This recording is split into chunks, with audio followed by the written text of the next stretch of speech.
Hello everyone, welcome to my YouTube channel Whispering Continues. Whisper in the Alley series की ये 6 number story है जो आज मैं आपको सुनाने वाली हूँ और ये एक रियल अर्बन लेजेंड के ऊपर बेस्ड है।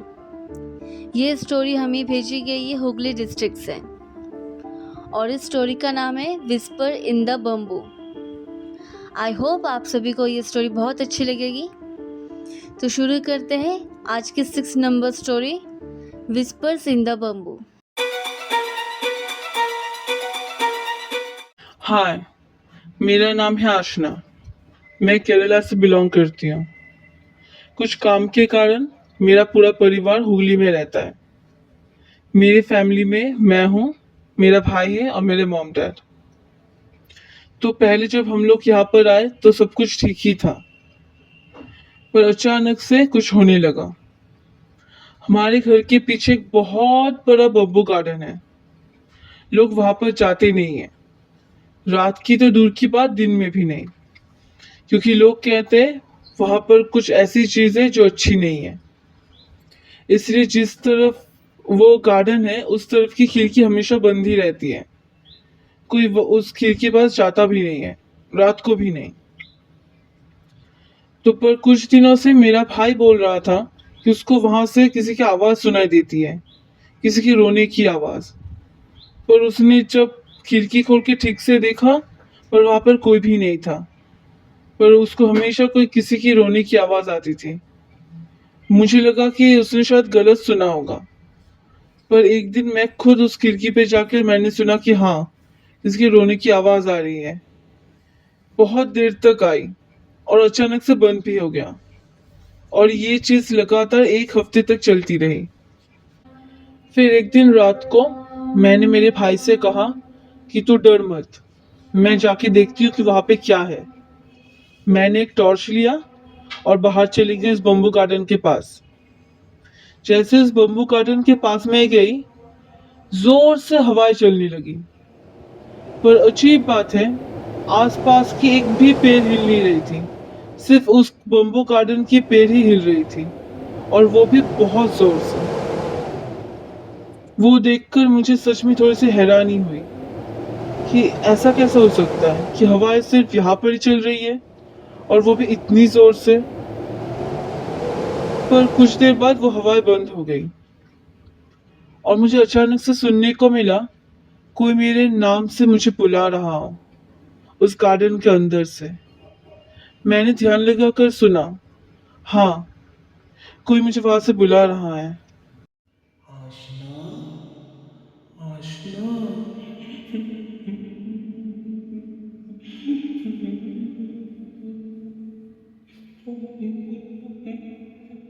आशना, आशना, आशना। मुझे सांस सुनाई दे रहा था कि उस जंगल के अंदर से कोई मुझे बुला रही है, साथ में रो भी रही है। मैंने एक बार सोचा कि नहीं, शायद अंदर जाना सही नहीं होगा। फिर सोचा कि नहीं, एक बार देख तो लो कि अंदर है क्या। फिर जैसे ही मैंने एक पैर आगे किया, बहुत जोर से हवा चलने लगी, जैसे कोई तूफान ही आ गया हो। तब मैंने सोचा कि नहीं, शायद यही कोई संकेत है कि मैं अंदर ना जाऊं। मैं जैसे ही पीछे मुड़ी, किसी ने जोर से मेरी चोटी पकड़ के खींचा, और इतनी जोर से खींचा कि मैं नीचे गिर गई और मुझे घसीटने लगी वो मेरी चोटी पकड़ के। मैं छटपटाने लगी खुद को निकालने के लिए वहां से, और वो मुझे खींची ही जा रही थी और अंदर लेके जा रही थी इस बम्बू गार्डन के अंदर। पर किसी तरीके से मेरे हाथ में एक बम्बू आया। मैं उसको पकड़ के खुद को रोकने की कोशिश करने लगी, और तभी अचानक से सब कुछ शांत हो गया। मैं तुरंत ही उठ के खड़ी हो गई और पीछे मुड़ के देखा तो वहां पर कोई भी नहीं था, ना किसके भागने की आवाज मुझे सुनाई दी। फिर कुछ देर वहां पे खड़ी रही, जैसे मेरे पैर ही नहीं चल रहे थे। मैं जैसे किसी किसी नशे में थी, और जैसे ही मुझे थोड़ा सा होश आया, मैं तुरंत घर की तरफ भागी। भागकर मैंने अपने मॉम डैड को सब कुछ कहा कि वहाँ पे क्या क्या हुआ है। उन लोगों ने पूरे मोहल्ले के लोगों को बुलाया, वहाँ पे सबसे बात की, तो सभी ने कहा कि हाँ, वहाँ पे सभी ने रात को किसके रोने की आवाज सुनी है। सभी को लगता है कि वहां पर कुछ है जो ठीक नहीं है। तो बहुत से डिस्कशन के बाद एक नतीजे पे आ गए। हमारे इस एरिया में दो अंकल हैं, वो बहुत ही ब्रेव हैं, वो किसी से डरते नहीं हैं। तो वो दोनों जाएंगे रात को उस बम्बू गार्डन में देखने कि वहां पर एग्जैक्टली क्या है। तो फिर वही तय हुआ, वो दोनों उसी रात ही गए उस बम्बू गार्डन में देखने कि अंदर है क्या, जिस चीज की आवाज सभी को सुनाई दे रही है, जिस चीज ने मेरी चोटी पकड़ के इतनी जोर से खींची कि मैं गिर गई थी। दोनों पूरे रेडी होकर ही गए थे, हाथ में स्टिक और टॉर्च लेकर। फिर दोनों अंदर जाने लगे और जैसे ही वो थोड़ा सा ही अंदर गए, उन दोनों को ही किसी के रोने की आवाज सुनाई दी। पर फिर भी वो दोनों आगे बढ़ते गए और जितनी वो लोग आगे बढ़ रहे थे वो आवाज उतनी पीछे जा रही थी। वो लोग जितनी आगे बढ़ रहे थे आवाज उतनी ही पीछे जा रही थी। ऐसा करते करते वो दोनों को बीच जंगल में आ गए, उनको पता भी नहीं चला। और उन दोनों अंकलों में से एक अंकल चले ही जा रहे थे। फिर दूसरे अंकल ने उनको आवाज लगाई कि क्या हुआ, तू कहाँ जा रहा है? पर उन्होंने कोई जवाब नहीं दिया। वो चले ही जा रहे थे, चले ही जा रहे थे। फिर पीछे जो अंकल है, उन्होंने देखा कि उस सामने वाले अंकल के बिल्कुल करीब ही एक दलदल है और अगर कुछ कदम वो चल पड़े तो उस दलदल में गिर जाएंगे। तो बस पीछे वाले अंकल ने तुरंत ही उनको हाथ पकड़ के उनको खींचा और जैसे ही खींचा ऐसा लगा कि जैसे वो किसी नशे में थे और वो अचानक से होश में आ गए। उन्होंने कहा कि क्या हुआ? तो उस अंकल ने कहा कि तू अभी उस दलदल में गिरने वाला था, सामने देख। तो उन्होंने देख कर कहा कि मुझे तो वो दलदल दिखाई नहीं दे रही थी और मुझे ऐसा लग रहा था कि कोई मेरे नाम से मुझे पुकार रहा हो। कोई लड़की मुझे पुकार रही है तब से जंगल के अंदर से। ये सब होने के बाद दोनों अंकल वापस आ गए, आकर सभी से वो बात कही कि वहां पे उनके साथ क्या क्या हुआ है।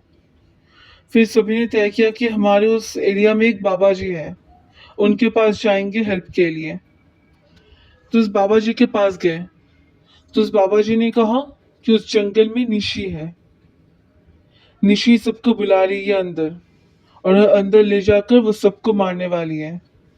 और धीरे धीरे वो ये ट्राई कर रही है कि वो कैसे उस जंगल से बाहर आ पाए।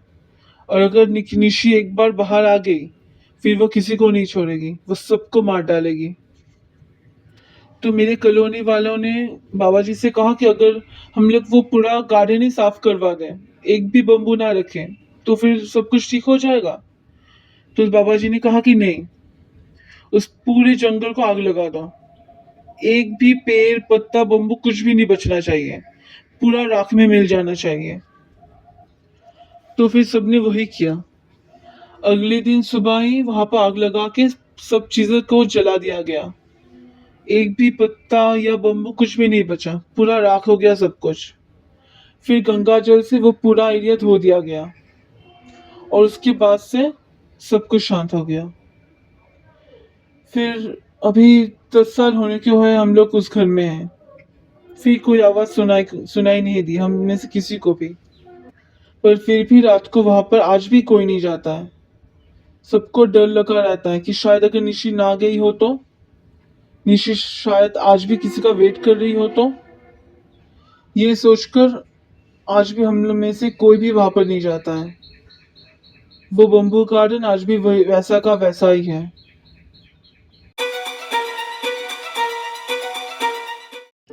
सो गाइस, ये रही आज की story, whisper in the bamboo.